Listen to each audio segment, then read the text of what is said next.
Well, in speaking about efficiencies, we have in studio with us Mr. Lloyd Richards, who is here to promote a book that has been launched called The Diary of the Seven Virgins. That's a strange title for a book that has 5 men and 2 women. Because, virgins are usually seen as women. But guess what? The book is also written by 7 people. We need to Yes, I know. It's 7 people. Yeah, 7 people. Right, it's 7 people. And Mr. Lloyd Richards is here with us to have discussion about that. Lloyd, welcome. Thank you very much for having me. Okay. Morning, Mr. Virgin Lloyd Richards, or Lloyd Virgin Richards. Wow. Yes. Yes. That's Lloyd, tell us about your text. Tell us how it came into being and why you have that title, Seven Virgins. Yes. Well, I'll start with our history. Right. We came together as friends at about 2003 when we were looking to take advantage of a business opportunity. Now, we recognized quickly that we had to build ourselves before we could build a paycheck. As a result, we embarked on a path of personal development, reading personal development books, CDs, seminars, to equip ourselves mentally to be able to take on bigger and better things. We have evolved into a book club, which turned into a birthday book club. So we ended up, the 7 of us, meeting 7 times a year, cooking the good food that we cook as Jamaicans. Right. 6 of us are Jamaicans, 1's Cameroonian. We actually adopted him, so to speak. Okay. And we've had a wonderful time meeting every year, 7 times a year. We all Where do you meet?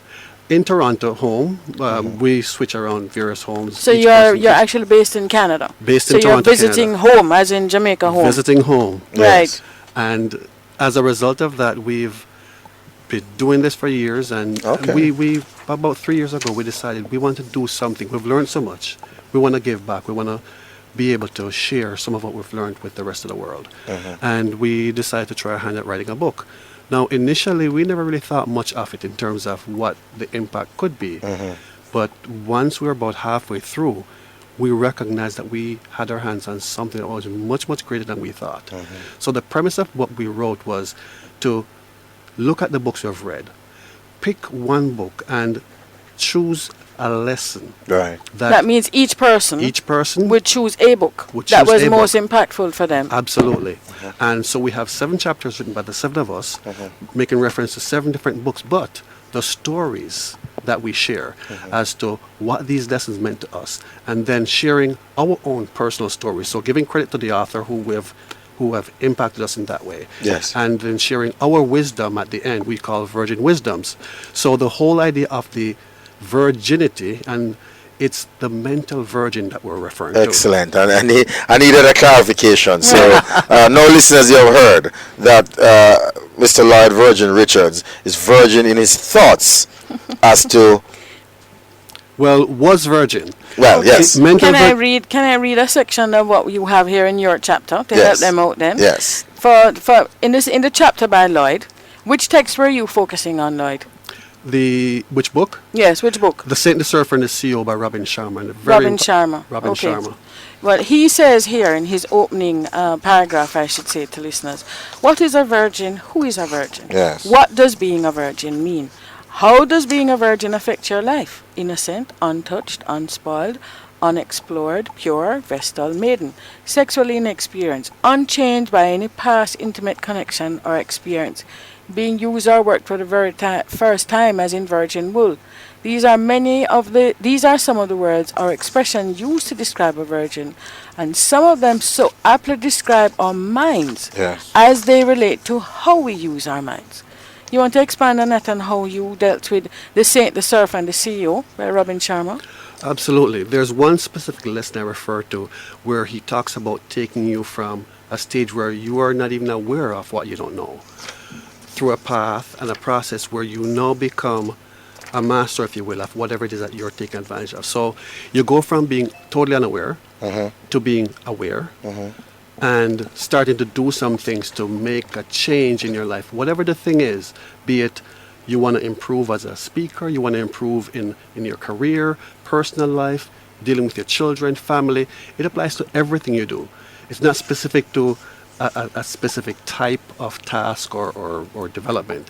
It's a general term. And by moving through those 4 stages, you go from being unconscious of what you don't know to being aware of what you know, to learning some things and becoming a master where you're now operating and doing the things without even thinking. It's like driving. Yes. Okay. Think about the first time you got behind the wheel. Okay. And you're thinking about where's the indicator, where's the wiper, where's the gear, and everything. Where's the clutch, the pedal, the gas, everything.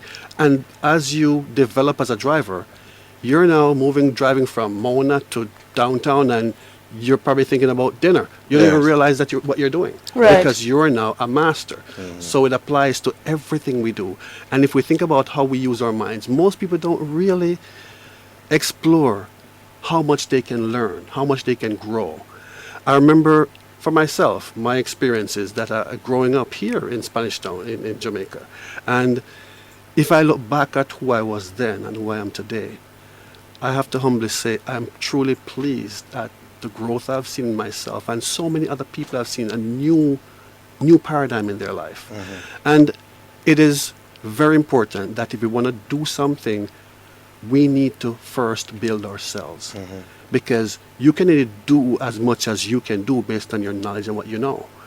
And if you don't expand your horizons, expand your thinking process, change the way you think, because the world is such a negative place.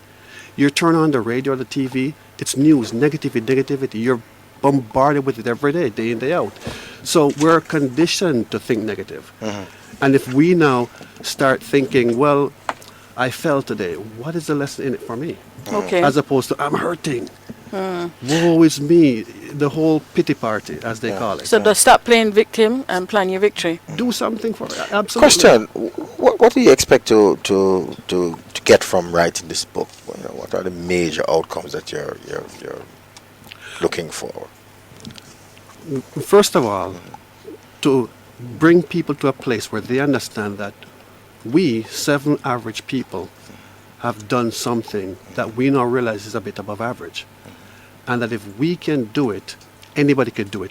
It's simple, but let's make a clear distinction between simplicity and hard work. You must be willing to do the work. It will not happen overnight. So it's discipline. Discipline, commitment, dedication, and what I call stick-to-itivity. You stick through it regardless. Okay. But we always hear that, Richard, about Lloyd, about the hard work and all of these things. But a lot of people tell, boy, I work so hard, but I still can't achieve it. What else is behind this hard work? The way you think. Because you're working hard, being busy, doing something, but what goals have you set for yourself? What plan do you have? What are the outcomes? And when something doesn't go the way you expected, do you just quit?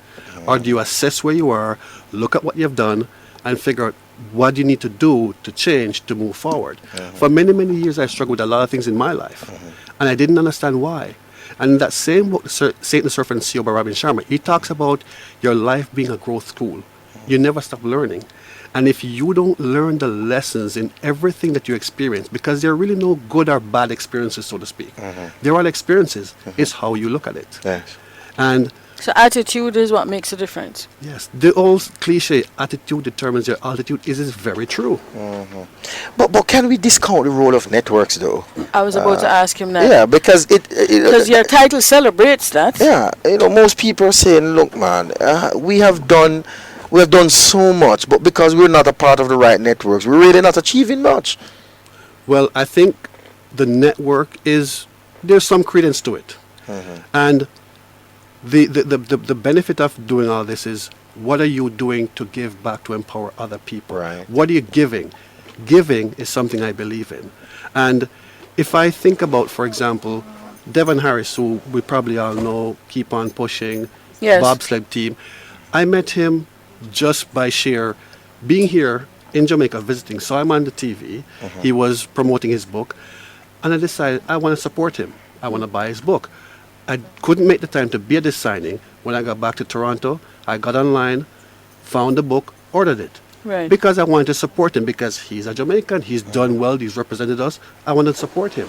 Turns out, when he responded, there were contact details in it. I contacted him, and he mailed me the book, signed the autographed copy, and we kept in touch. He was able to help guide us through our book writing process. Really? And Okay. he actually introduced me to a few persons who was the reason why I'm here today.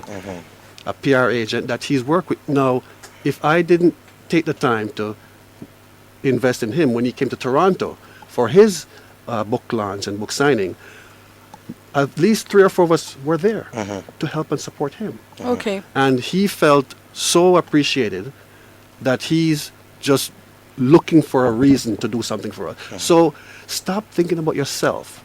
Think about the other person. There are some things in this world that are just naturally happening. You can't change it. Gravity we can't change. You drop a ball, it will always fall. Okay. If you do good, it will always come back to you. And that's what I would say, is just keep doing good and investing in other people. And by doing that, you will for sure reap those rewards. Don't think about how long it takes. It took me many, many years to be the person I am today. And Are you satisfied with who you are now? I am satisfied for now, but I'm never truly satisfied because I was always want to be better. I remember hearing Les Brown some years back, many years ago, 10, 15 years ago, talk about practice makes improvement. Because most of us, we hear practice makes perfect. But if you think about it, there's nothing That's perfect. that's perfect. Well, absolutely. It's perfect practice that makes perfect, you know. So, All right. Well, thank you so much, Okay. Lloyd Richards, for your inputs here. Seven Masterminds presents Yes. Diary of the Seven Virgins, Our Journey into Awareness. but quickly, Sharon, before he goes, where can people get this book? I think that's important, yes? It's available online or our website, www.diaryofthesevenvirgins.com, spelled out, or the7masterminds.com. So we That are the is seven, www.7masterminds.com. SEVEN, masterminds.com. Excellent. It's in Sangsters. They just took a bunch of copies last Friday. It's going to be where we're talking to Book Ophelia, and there's so much more coming. All right. Okay, Well, great. thank you so much. All the best, and we look forward to all of what will come out of this diary. Yes. Thank you very much for having me. Yes, ma'am.